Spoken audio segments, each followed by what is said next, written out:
ایک رائے یہ بھی پائی جاتی ہے کہ یہ جو ریزولوشن پاس کی گئی تھی یہ برٹش کے کہنے پہ کی گئی تھی، انگریزوں کے کہنے پہ کی گئی تھی، یعنی کہ پاکستان انگریزوں کے کہنے پہ بنایا گیا تھا۔ ہمارے جو معروف سیاستدان تھے جن کا تعلق جو ہے وہ 4 سدہ سے، موجودہ کے پی کے خان عبد الولی خان، انہوں نے اپنی کتاب فیکٹس اینڈ فیکٹس میں جو ہے وہ واضح طور پہ لکھا ہے ظفر اللہ نے برٹش وائسرائے کے کہنے پہ اس قرارداد کا متن لکھا اور اس کے بعد جو ہے یہ متن قائد اعظم کو دیا گیا، جو کہ انہوں نے آل انڈیا مسلم لیگ کے جلسے میں 23 مارچ کو جو ہے وہ منظور کروایا۔ لیکن اگر ہم اس کی ہسٹری کو ذرا ڈیٹیل سے پڑھیں، زیادہ دور جانے کی بات نہیں، اس بارے میں اتنا سوچنے کی بات نہیں ہے، اگر ہم تھوڑی سی اس بارے سے ڈیٹیل بھی جان لیں تو ہمیں واضح طور پہ پتہ چل جاتا ہے کہ ایسا بالکل نہیں ہے، یہ اس ٹائم ضرورت تھی۔ اور جیسا کہ پہلے بھی میں ایکسپلین کر چکا ہوں کہ اس کا جو ذکر ہے، اس کا جو بنیاد تھی وہ تو 1930 میں علامہ اقبال نے رکھ دی تھی، اور علامہ اقبال کی اگر نے رکھی تھی تو اس کا مطلب ہے کہ مسلمانوں میں اس ٹائم کی جو مسلمان کی جو لیڈرشپ تھی اس میں یہ سوچ پہلے ہی پائی جاتی تھی۔ اور اس کا جو ثبوت ہے وہ تو 2 نیشن تھیوری ہے، جو کہ پہلے 2 نیشن تھیوری پیش کی گئی تھی کہ مسلمان اور ہندو اور باقی جو مذہب ہے وہ الگ الگ مذہب ہے، الگ الگ قوم ہے، ان کا ایک ساتھ رہنا جو ہے وہ درست نہیں ہے۔ ایک ساتھ اگر یہ رہیں گے تو کسی بھی جو ہے وہ سوسائٹی میں امن نہیں رہے گا، وہ پرتشدد سوسائٹی ہی کہلائے گی۔ آج ہمیں اللہ تعالیٰ کا جو ہے وہ شکر ادا کرنا چاہیے کہ اللہ تعالیٰ نے ہمیں پاکستان جیسی نعمت سے نوازا۔ اگر یہ پاکستان نہ بنا ہوتا تو آج ہم دیکھ لیں کہ انڈیا میں مائنورٹیز کے ساتھ کیا ہو رہا ہے، وہاں کے مسلمانوں کے ساتھ کیا ہو رہا ہے۔ ابھی ریسنٹلی جو ہے وہ انہوں نے بابری مسجد کو جو ہے شہید کر کے وہاں پہ ایک مندر بنا دیا، اور سکھوں کے ساتھ کیا ہو رہا ہے، وہاں پہ سکھوں کے ابھی کچھ عرصہ پہلے ہی سکھوں کے مشہور لیڈر اس کو جو ہے وہ قتل کر دیے جاتے ہیں۔ تو خالی یہ مسلمانوں کے ساتھ ہیں، مائنورٹیز کے ساتھ جو ہے وہاں پہ ہندوؤں کا یہ جو برتاؤ تھا، جو ہندوؤں کا یہ جو سلوک تھا، اس کو دیکھتے ہوئے قائد اعظم نے اور آل انڈیا مسلم لیگ جو مسلمانوں کے اس ٹائم جو ہے وہ جتنے بھی لیڈر تھے انہوں نے جو ہے وہ فیصلہ کیا تھا کہ مسلمانوں کو ایٹ لیسٹ اپنی ایک الگ ریاستیں ہوں، ریاستوں میں چاہے برٹش ایکٹ کے انڈر ہوں چاہے نہ ہوں، الگ ریاستیں ہوں، وہاں پہ مسلمانوں کا اپنا قانون ہو، اپنی آزادی ہو، وہاں پہ اپنے مذہب کے مطابق اپنی آزادی سے جو ہے وہ زندگی بسر کریں۔ جو الیکشن ہوئے تھے اس کے بعد انہوں نے جب دیکھا 1946 کے بعد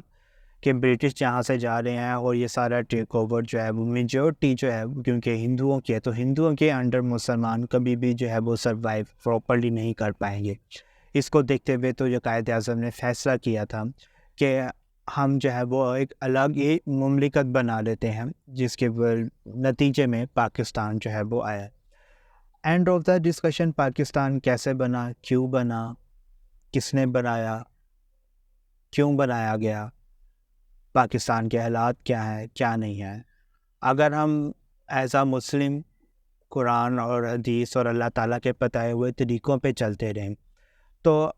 ہم جو ہے وہ پاکستان حاصل کرنے کا جو مقصد تھا وہ بھی پورا ہو جائے گا، پاکستان کے جو کرنٹ ایشوز ہیں وہ بھی جو ہے وہ دور ہو جائیں گے۔ اور اسی بات کا ذکر کرتے ہوئے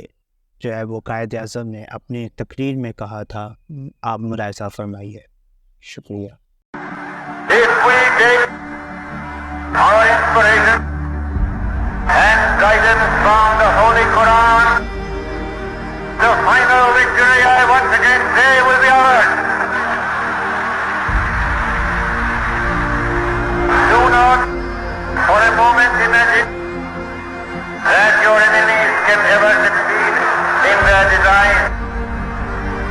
but at the same time do not make light of the situation, very grave and dangerous situation which is facing you. Do not be overwhelmed by the enormity of the task.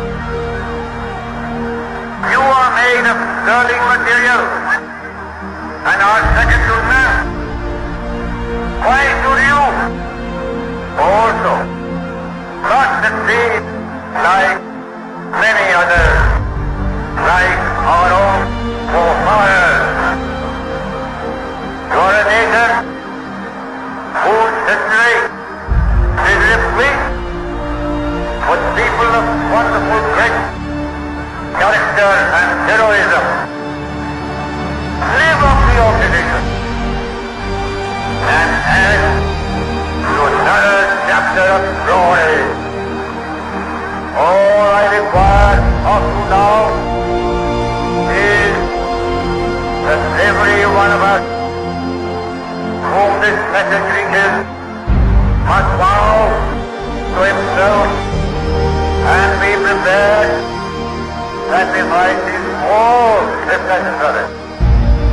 Building up Pakistan as a bulwark of Islam and as one of the greatest nations whose